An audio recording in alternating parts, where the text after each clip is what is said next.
রাধে কৃষ্ণ বন্ধুরা, কেমন আছেন আপনারা? আশা করি সবাই ভালো আছে। আজকে আবার একটা নতুন ভিডিও নিয়ে হাজির হয়ে গেছি। ভিডিওটি শেষ অবধি দেখার অনুরোধ রইল। আজকের গল্প তারাশঙ্কর বন্দ্যোপাধ্যায়ের অন্যতম শ্রেষ্ঠ উপন্যাস হাঁসুলি বাঁকের উপকথা। আজকে উপন্যাসের ৩৫ পর্ব। রতন আছে গুড় তৈরির কাজে। গুড় তৈরির ভিয়েনে সকলের উপরে বনোয়ারি। এক হেদমণ্ডল মশাই ছাড়া জাঙল, বাঁশবাদি, কোপাইয়ের ওপারে গোয়ালপাড়া, রানীপাড়া, ঘোষগ্রাম, নন্দীপুর, কর্মমাঠ এই ৭খানা গ্রামে গুড় তৈরির কাজে বনোয়ারির জুড়ি কেউ নাই। বনোয়ারির হাতে তোলা গুড় ঠান্ডা হতে হতে জমতে থাকে। ঢেলা বেঁধে হয় মিছিরির ছাইয়ের মতো, দানা হয় মোটা, স্বাদে এমন মিঠা যে চিনি ফেলে সে গুড় খেতে হয়। সবচেয়ে বড় গুণ, বছর ধরে রেখে দিলেও গন্ধ হয় না। মস্ত বড় চুলোয় দাউ দাউ করে আগুন জ্বলছে। মাথার উপর বাঁশের কাঠামো করে তালপাতা দিয়ে আচ্ছাদন করা হয়েছে একটা। চুলোর সামনে ঢিপির উপর বসেছে বনোয়ারি। চুলোর মুখে আখের খোসা দিয়ে জাল দিচ্ছে রতনের ছেলে লটবর। প্রকাণ্ড কড়াইটার মধ্যে আখের রস জাল খেয়ে উতলে উতলে উঠছে। বনোয়ারি ছাকনায় ভরে গাঁদ অর্থাৎ ময়লা তুলে একটা টিনে জমা করে রাখছে। ওগুলো খাবে গরুতে। রতন আছে বনোয়ারির পাশে। মধ্যে মধ্যে বনোয়ারি উঠে সরে দাঁড়ালে সে বসছে তার জায়গায়। মণ্ডল মশাইরা এক পাশে বসে আছেন। হেদমণ্ডল আছেন, আরও আছেন জন কয়েক। এবার মণ্ডল মশাইদের কড়া নজর গুড়ের ওপর। পৃথিবীতে যুদ্ধ বেঁধেছে, যুদ্ধ চলছে সাহেব মশাইদের মধ্যে। জিনিসপত্রের নাকি দর চড়বে। ধান, চাল, গুড়, কলাই সমস্ত কিছুরই দর উঠবে। তাই মণ্ডলেরা সতর হয়েছেন একটি ভার গুড় যেন না সরে। সরাবে আর কি, সরাবে তো কাহাররাই। বনোয়ারি মনে মনে একটু ব্যথা পেয়েছে এতে। অবেশি কাহারেরা সাধু নয়, সবাই অবেশি। বনোয়ারি, রতন, প্রহ্লাদ নয়। চুরিখানিক আদেক করে আর সকলে। কিন্তু যতক্ষণ বনোয়ারি হাজির আছে শালের চালায়, ততক্ষণ কারুর ক্ষমতা নাই এক হাতা গুড় চুরি করে। এ কথা সবাই জানে।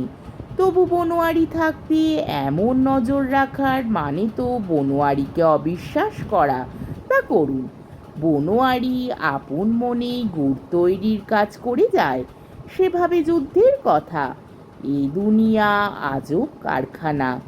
বৈষ্ণব ফকির গান করতে আসে, তাদের গানে শুনেছে বনোয়ারি, এ দুনিয়া আজব কারখানা।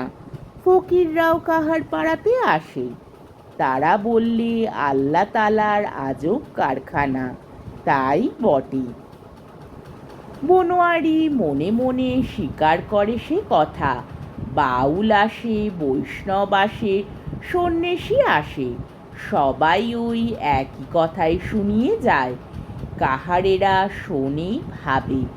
আগে দেহের খাঁচায় অদেখা অচানা পরাণ পাখির কথা ভেবে কথাটা স্বীকার করত। মায়ের গর্ভের মধ্যে বসে কারিগর খাঁচা তৈরি করে। হাড়ের কলা দিয়ে খাঁচা তৈরি করে পরিপাটি চামড়ার ঘেরা টোপ নিয়ে ঢেকে দেয়। তার মধ্যে সুরুৎ করে এসে ঢোকে একটি পরাণ পাখি। সে পাখি নাচে, বুলি বলে, কত রঙ্গ করে। তারপরে আবার একদিন ফুরুত করে উড়ে পালায়। ভেবে ভেবে কুল কিনারা মিলত না। কাহাররা পিতৃপুরুষ ক্রমে নীলবর্ণ আকাশের দিকে চেয়ে পরাণ পাখির আনাগোনার পথের দাগ আর সেই আজব কারিগরের আস্তানা খুঁজত। খুঁজে খুঁজে ক্লান্ত হয়ে অবশেষে বাবা ঠাকুরের বেলতলায় এবং কালারুদ্রের দরবারে লুটিয়ে পড়ি বারবার বলতো, অপরাধ মার্জনা করো বাবা, কোলের কাছে অন্ধকার, তুমি ওইচ পক্ষ দিয়ে ঢেকে বক্ষ দিয়ে আগুলে, আর তোমাকে আমরা খুঁজে মরছি কোথা কোন ব্রহ্মাণ্ডে। এখন কিন্তু কোম্পানির কলের গাড়িতে, অ্যালের পুলে, তার তারে টেলিগ্রাফে, হাওয়া গাড়িতে দুনিয়ার আজব কারখানা তারা যেন চোখে দেখছে। তার উপরেও আজব কাণ্ড এই যুদ্ধ। অবাক রে বাবা, কোথা কোন দেশে 7 সমুদ্র 13 নদী পারে কে করছে কার সঙ্গে যুদ্ধ। এখানে চড়বে ধানের দর, চালের দর, আলু গুড় কলাই তরি তরকারির দর। জাঙলের সদগোপ মশাইরা কোমর বাঁধছে টাকা জমাবে, বলা বলি করছে কাপড়ের দর চড়বে, আবার নাকি কোম্পানিতে যুদ্ধের জন্য চাঁদা আদায় করবে। তবে কাহার পাড়ায় হাঁসুলি বাঁকের বাঁশবনের মধ্যে যারা ছায়ায় ঘেরায় বাস করে, তাদের ভাবনা নাই। ধান চাল গুড়ের দাম বাড়লে তাদের কিছু লাভ নাই। তারা মনিবের খেতে খেটে খায়, ফসলের 3 ভাগের 1 ভাগ পায়, তাও 6 মাস খেতে খেতেই ফুরিয়ে যায়। বাকি 6 মাস মনিবের কাছে দেরিতে ধান নেয়। বেচবার মতো ধান চাল তাদের নাই, বেচেও না, কেনেও না। বাড়ির কানাচে শাক পাতা হয়, পুকুরে বিলে নালায় নদীতে শামুক গুগলি আছে, ধরে নিয়ে আসে। কয়লার দাম চড়ে, কাহারের জীবনে কখনো কয়লা পোড়ায় না।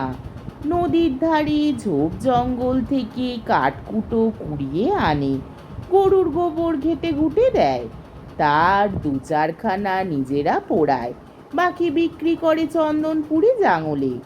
কাপড়ের দর চললে কষ্ট বটে, তাই বা কখানা কাপড় তাদের লাগে।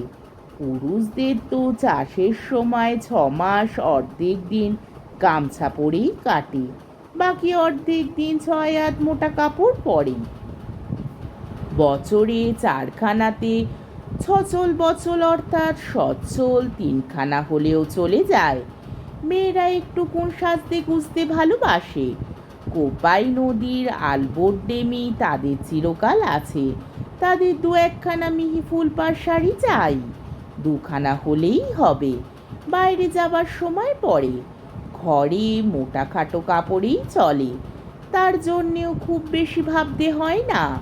ফুলপার মিহি শাড়ির দাম জোগাতে হয় না ঘরের কর্তাকে, মেয়েরাই রোজগার করে নেয় চন্দনপুর জাঙলে রেজা খেটে, ভদ্রজনের বাবু ভাইদের কাছ থেকে।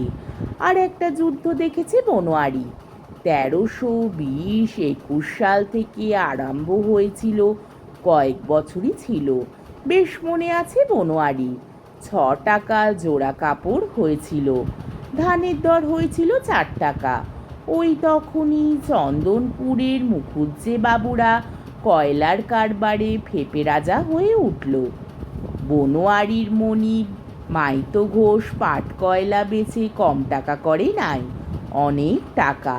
আবার চন্দনপুরে 4-5 ঘর জমিদার বাড়ি ভেঙে গেল মহাল বিক্রি করলে। জাঙলের চৌধুরী বাড়ি একেবারে নাজেহাল হয়ে ফেল পড়ে গেল। জাঙলের সদগোপদের বৃদ্ধি ওই যুদ্ধের সময়। আগে সবাই ছিল খাঁটি চাষি, কাহার কৃষাণদের সঙ্গে তারাও লাঙলের মুঠো ধরত, কোদাল ধরত, খাটো কাপড় পরত। যুদ্ধের বাজারে ধান চাল কলাই গুড় বেচে সবাই ভদ্রলোক হয়ে গেল। এবার আবার সবাই কোমর বেঁধেছে। এ যুদ্ধে যে তাদের কি হবে কে জানে। তবে তাদের মঙ্গলই কামনা করে কাহারেরা। তাদের লক্ষ্মীর বারবারন্ত হলেই কাহারদের মঙ্গল। তাদের মা লক্ষ্মীর প্যাঁজের অর্থাৎ পদচিহ্নে ধুলো কুড়িয়েই কাহারদের লক্ষ্মী। যুদ্ধে কাহারদের কিছু যায় আসে না। সদগোপ মশাইরা চট বিছিয়ে বসে যুদ্ধের কথাই বলছেন। কথা হচ্ছে মশনের চাষে এবার জোর দিতে হবে।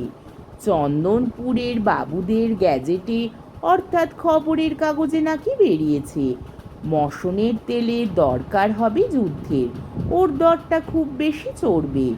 বনোয়ারি আপন মনে সবিস্ময় ঘাড় নাড়তে থাকে। আজব কারখানাই বটে রে বাবা, ধান চাল কলাই পাঁকড় গুড় আলু এসবের চেয়ে দর বাড়বে মশনে।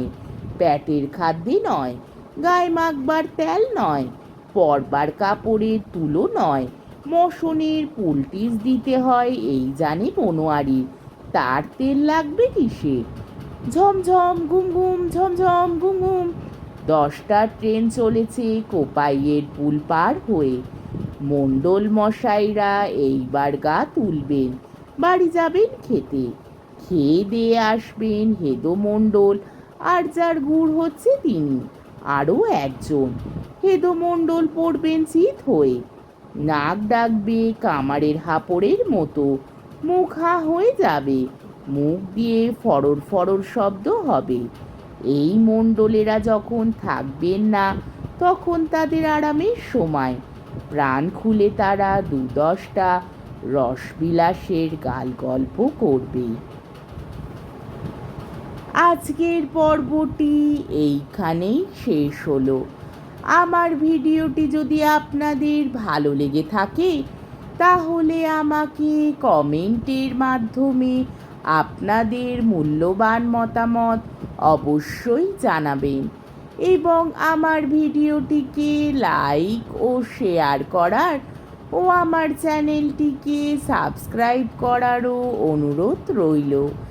তাহলে আজকের ভিডিওটা এই অবধি। পরের দিন আবার এই উপন্যাসেরই 36 পর্ব নিয়ে হাজির হয়ে যাব। ততক্ষণ পর্যন্ত আপনারা সবাই ভালো থাকবেন, সুস্থ থাকবেন, সাবধানে থাকবেন এবং আমার ভিডিওটি দেখতে থাকবেন। তাহলে আজকে আসি। রাধে কৃষ্ণ।